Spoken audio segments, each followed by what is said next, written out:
नमस्कार बच्चों।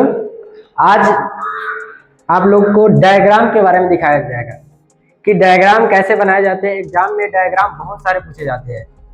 जैसे कि कह रहे हैं बोर्ड एग्जाम 2026 में आने वाले कक्षा 10वीं यानी कि जीव विज्ञान मोस्ट इम्पोर्टेंट डायग्राम और उन पर आधारित प्रश्न। आपको डायग्राम के बारे में सारी चीजें यहाँ से जानकारी हो जाएगा। ठीक है बच्चों, आज हम जानेंगे यानी कि पुष्प की संरचना के बारे में जानेंगे कि फूल यानी कि पुष्प की संरचना कैसे बनते हैं। साथ ही साथ हार्ट के बारे में जानेंगे और मादा जनन तंत्र के बारे में जानेंगे। मादा जनन तंत्र के बारे में याद रखिएगा बच्चों। एग्जाम में आज जो मैं दिखाने जा रहा हूँ ये 10 डायग्राम आप बना लेते हैं। सिर्फ 10 कितना? सिर्फ 10 डायग्राम अगर आप बना लेते हैं तो निश्चित है कि इसमें से 2-3 डायग्राम आपको एग्जाम में जरूर मिलेंगे। आजकल हर एग्जाम में डायग्राम जरूर आता है क्योंकि एग्जामिनर याद रखिएगा इंपॉर्टेंट कुछ नहीं होता है बाबा, इंपॉर्टेंट कुछ नहीं होता है, सब इंपॉर्टेंट होता है। क्योंकि एग्जामिनर ये नहीं देखता है कि हमको कौन सा प्रश्न पूछना है। एग्जामिनर ये देखता है कि बच्चा का जो सिलेबस है वो पैक हो गया है, यानी कि पूरी समाप्त हो गया है। वो सिलेबस में कहीं से भी क्वेश्चन पूछ दिए जाते हैं। ठीक है, तो आगे देखते हैं। सबसे पहला जो है मेरा ओके,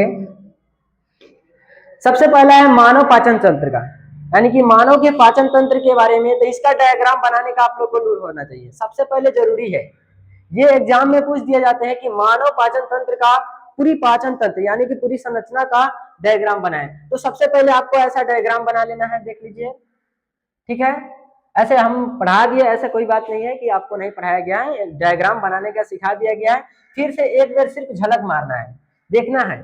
तो एक डायग्राम मानव पाचन तंत्र का डायग्राम है। सबसे पहले मुख है, तो आपको डायग्राम बनाने के बाद मुख को दर्शा देना है। ये ग्रासनी होता है, यानी कि इसको ग्रास नली भी बोलते हैं। इसकी नली जो है नली गुजर रहा है।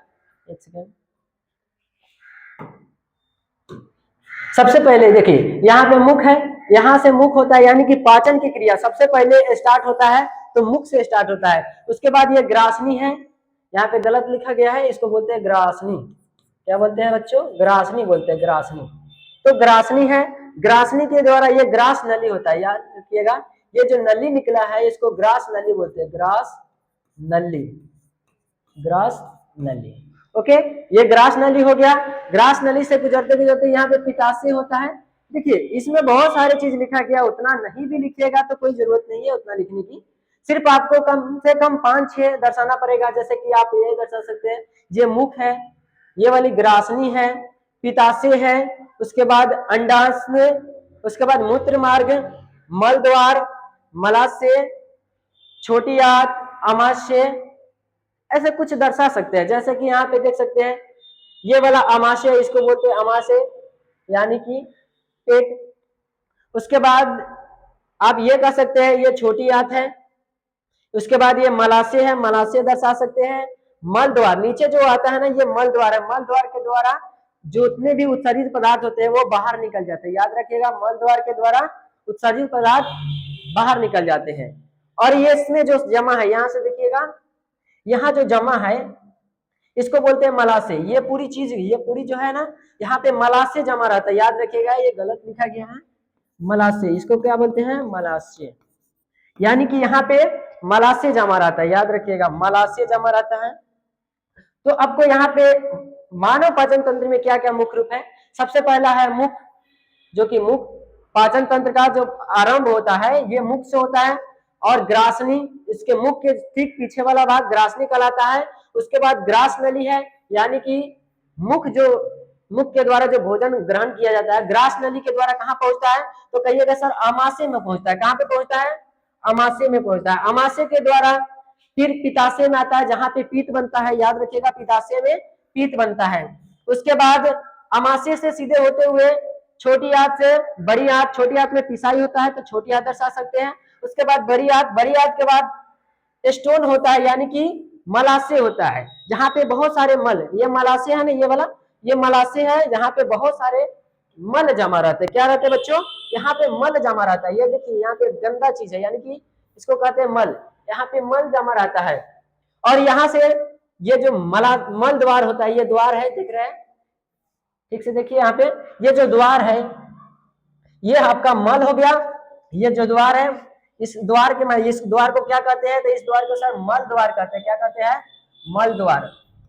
और मल द्वार के द्वारा जितने भी उत्सर्जित पदार्थ होते हैं, यानी कि जो हमारे यहाँ पाचन क्रिया के दौरान जो अवशिष्ट पदार्थ बनते हैं, वो मल द्वार के द्वारा बाहर निकल जाते हैं। अब ये प्रश्न ये है कि अवशिष्ट पदार्थ बनते क्या है, तो सर अवशिष्ट पदार्थ क्या बनते हैं, चलिए देखते हैं क्या बनते हैं। तो अवशिष्ट पदार्थ बनते हैं यूरिया। क्या बनते हैं सर? यूरिया बनते हैं, यूरिया बनते हैं, ओके।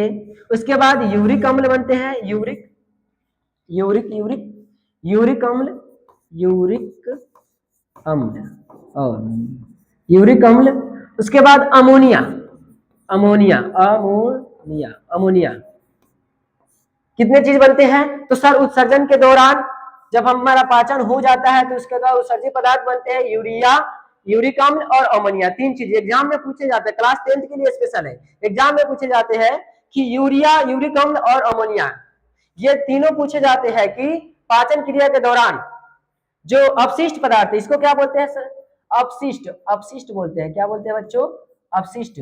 इसको बोलते हैं अपशिष्ट पदार्थ, अपशिष्ट पदार्थ, अवशिष्ट पदार्थ बोलते हैं। यानी कि अवशिष्ट पदार्थ क्या हो जाएंगे, तो यूरिया हो जाएगा, यूरिक अम्ल हो जाएगा, अमोनिया हो जाएगा। इन तीनों चीज को, तीनों अवशिष्ट पदार्थ को किसके द्वारा, कहिएगा सर जी ये मलाशय में जमा रहता है। कहाँ पे मलाशय है, तो सर यहाँ पे जो गड्ढा है ना, यहाँ पे जमा हुआ, इसको कहते हैं मलाशय। क्या कहते हैं बच्चों? मलाशय कहते हैं, मलाशय कहते हैं। उसके बाद ये मल द्वार है, ये जो द्वार है इसको मल द्वार बोलते हैं। क्या बोलते हैं? मल द्वार, मल द्वार। दिखाई नहीं दे रहा है, एक सेकेंड। मल द्वार कहते हैं इसको, क्या कहते हैं सर? मल द्वार कहते हैं, मल द्वार। ये मल द्वार के द्वारा क्या निकलता है बाहर? यूरिया निकलता है, यूरिक अम्ल निकलता है, अमोनिया निकलता है। कितने? तीन चीज निकलता है, यूरिया, यूरिक अम्ल और अमोनिया। ये तीन चीजें निकलता है, याद रखिएगा।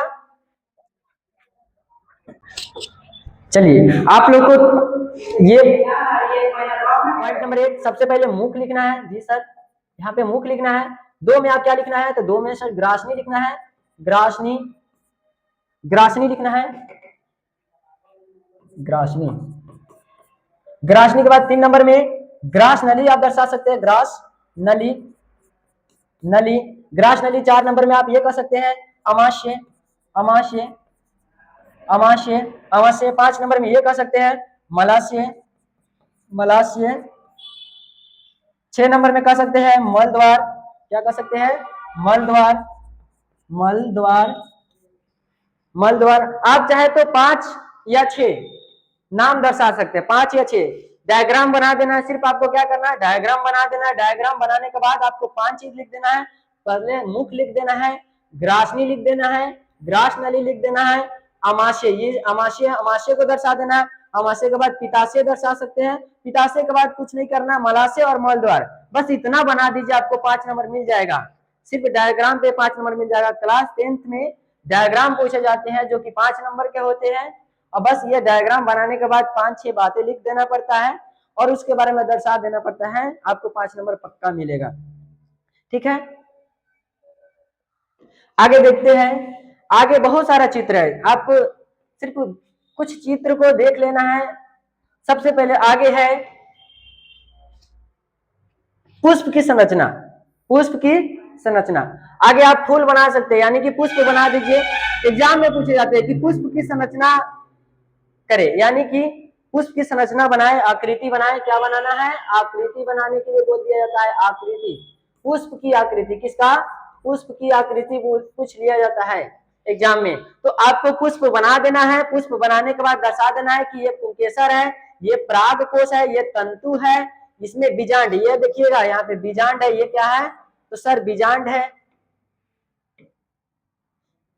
कहिएगा सर बीजांड है। ये वाली जो है बीजांड है, क्योंकि इसके अंदर बीज जमा रहता है। बीजांड में क्या रहता है? बीज रहता है। एग्जाम में पूछे जाएंगे कि बीजांड में क्या पाए जाते हैं, तो बीज पाए जाते हैं। ये दल है, क्या है सर? दल है। उसके बाद अंडाशय है, यहाँ पे अंडाशय है, वर्तिका है, वर्तिकाग्र है, ये इसकी पंखुड़ी है। बस इतना सारा चीज दर्शा देना है ये इससे। अब कहिएगा सर ये बनता कैसे है, तो आप लोग को बता दिया गया है कि पुष्प की संरचना कैसे बनाए। तो सबसे पहले आपको क्या करना है सर, क्या करना है, पुष्प बनाने के लिए क्या करना पड़ता है बच्चों, कुछ नहीं करना पड़ता है, बस आपको क्या दर्शाना पड़ता है। सबसे पहले हम क्या करेंगे, सबसे पहले ऐसा एक पाइप पार लेना है, ऐसे कर लेना है, देखो ऐसे कर लेना है, इतना तो आप लोग को करने आता होगा। इसको ऐसे करके ऐसे मिला देना है, यहां से एक ऐसे ले लेना है, यहाँ पे आप ऐसे ऐसे ऐसे ऐसे ऐसे कर देना है, ये आपका दल बन जाएगा। उसके बाद यहां से ऐसे कर देना है, सॉरी एक सेकेंड,